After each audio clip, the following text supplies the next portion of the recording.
قبل أن تبدأ المشاهدة، خذ نفساً عميقاً، لأن ما ستسمعه الآن قد يغير نظرتك تماماً لقضية الصحراء المغربية. تصريحات غير مسبوقة من داخل الدائرة المقربة من ترامب تكشف ما لم يقل من قبل. ركز معي للنهاية، لأن كل ثانية في هذا الفيديو تحمل رسالة قوية، ورسالة واحدة فقط: المغرب لا يتراجع، بل يتقدم بثبات نحو الحل النهائي. تصريح خطير يهز أروقة السياسة العالمية. مستشار الرئيس الأمريكي السابق دونالد ترامب يكسر الصمت ويقول: لقد حان الوقت لإيجاد حل نهائي لقضية الصحراء المغربية. جملة واحدة، لكنها أشعلت الإعلام ودفعت العواصم الكبرى إلى التساؤل: هل يعود الدعم الأمريكي القوي للمغرب؟ وهل نحن على أبواب مرحلة جديدة تنهي واحداً من أطول النزاعات في أفريقيا؟ ما ستسمعه الآن ليس مجرد تحليل، بل حقائق وأسرار لم تكشف من قبل. فابق معنا حتى النهاية، لأن التفاصيل القادمة ستغير نظرتك كلياً لما يجري خلف الكواليس. في قلب العاصمة الأمريكية وبين أروقة مراكز القرار، تتردد كلمات مستشار ترامب بصوت حازم: الوقت قد حان لحل نهائي لقضية الصحراء المغربية. عبارة قصيرة، لكنها تحمل في طياتها رسائل متعددة: إلى المغرب، إلى الجزائر، وإلى الأمم المتحدة. فالولايات المتحدة، التي كانت أول من اعترف بسيادة المغرب سنة 1090، تعيد اليوم التأكيد على أن هذا الاعتراف لم يكن خطوة عابرة، بل جزء من رؤية استراتيجية طويلة المدى ترى في المغرب ركيزة الاستقرار في شمال إفريقيا. العودة إلى سنة 2020 تكشف الكثير، حين أعلن ترامب الاعتراف بسيادة المغرب على صحرائه. اهتز المشهد الدبلوماسي العالمي. بعض الدول التزمت الصمت وأخرى ترددت، لكن الأحداث التي تلت ذلك أثبتت أن القرار كان نقطة تحول في تاريخ النزاع. فالولايات المتحدة لم تكتفي بالدعم السياسي، بل فتحت الباب أمام التعاون العسكري والاقتصادي، وهو ما جعل المغرب يدخل مرحلة جديدة من الشراكة الاستراتيجية. تصريح مستشار ترامب لم يأتي صدفة، بل جاء في لحظة دقيقة تشهد فيها المنطقة تصعيداً إعلامياً وسياسياً. الرسالة واضحة: أمريكا تراقب وتريد حلاً دائماً ينهي هذا الملف نهائياً. وحين يقول الرجل حان الوقت، فهو يشير إلى أن واشنطن بدأت تميل نحو الواقعية، وأن المجتمع الدولي يجب أن يدعم المقترح المغربي كحل وحيد.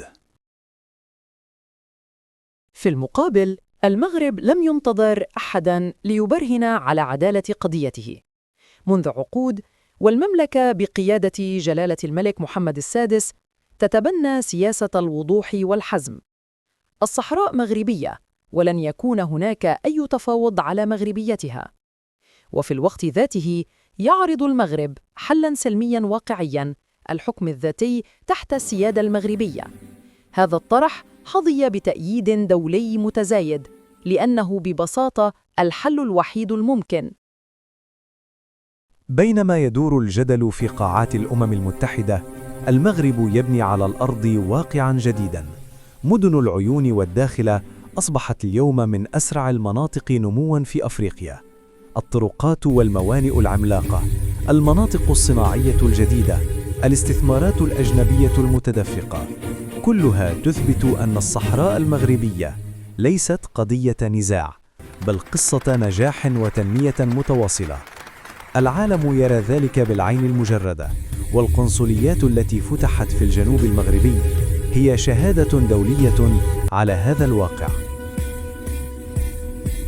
على الضفة الأخرى، يعيش خصوم المغرب حالة من الإرباك. الخطاب الانفصالي فقد مصداقيته، ودعم بعض القوى الإقليمية بدأ يتآكل أمام الحقائق الميدانية. حتى داخل الأوساط الأوروبية صارت هناك قناعة متزايدة بأن الوقت حان لدعم الحل المغربي. الانقسامات الداخلية والضغوط الاقتصادية جعلت خصوم المغرب يواجهون صعوبة في إقناع العالم بروايتهم القديمة. المشهد تغير، والمغرب أصبح صوت الواقعية والعقلانية في المنطقة. الملك محمد السادس في كل خطاباته كان واضحاً وحازماً: لن يكون هناك أي شراكة أو تعاون مع من يتخذ موقفاً غامضاً من مغربية الصحراء. هذه الرسالة غيرت قواعد اللعبة الدبلوماسية. اليوم كل دولة ترغب في علاقة قوية مع المغرب تعرف جيداً أن موقفها من الصحراء هو المعيار الأول. الرؤية الملكية جعلت من قضية الصحراء مرتكزاً للسياسة الخارجية المغربية، وليس مجرد ملف ثانوي. في واشنطن يرى المراقبون أن المغرب هو الحليف الأكثر استقراراً في المنطقة، فبينما تعاني دول الجوار من أزمات سياسية وأمنية، يبقى المغرب واحة توازن وثقة. من هنا يصبح دعم السيادة المغربية ليس مجاملة، بل خياراً استراتيجياً يخدم مصالح الولايات المتحدة نفسها. التحالف الأمني، محاربة التطرف، مراقبة الساحل والصحراء، كلها ملفات تظهر أن واشنطن بحاجة إلى الرباط بقدر ما يحتاج العالم إلى الاستقرار. تتجه الأمور اليوم نحو لحظة حاسمة. العديد من الدول الأوروبية بدأت تعيد النظر في مواقفها القديمة: ألمانيا، إسبانيا، هولندا، بل حتى بعض دول أمريكا اللاتينية باتت تميل إلى تأييد المقترح المغربي. المشهد الدولي يتغير بسرعة، والمغرب أصبح في موقع قوة بفضل دبلوماسيته الهادئة ورؤيته الاستراتيجية الطويلة المدى. اليوم بعد كل هذه التطورات تصبح كلمات مستشار ترامب أكثر من مجرد تصريح. إنها نقطة انطلاق لمرحلة جديدة عنوانها الواقعية والانتصار المغربي. الولايات المتحدة بحكم وزنها الدولي تعيد توجيه البوصلة نحو الحل الذي طال انتظاره، والمغرب بقيادة ملكه وشعبه ماض في طريق التنمية والازدهار دون التفات إلى الخلف.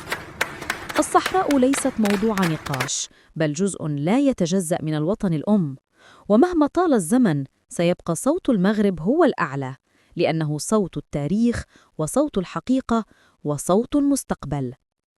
المغرب لا يفرض واقعاً، بل يصنع التاريخ، والعالم بأسره بدأ يعترف بأن الصحراء كانت وستظل مغربية إلى الأبد.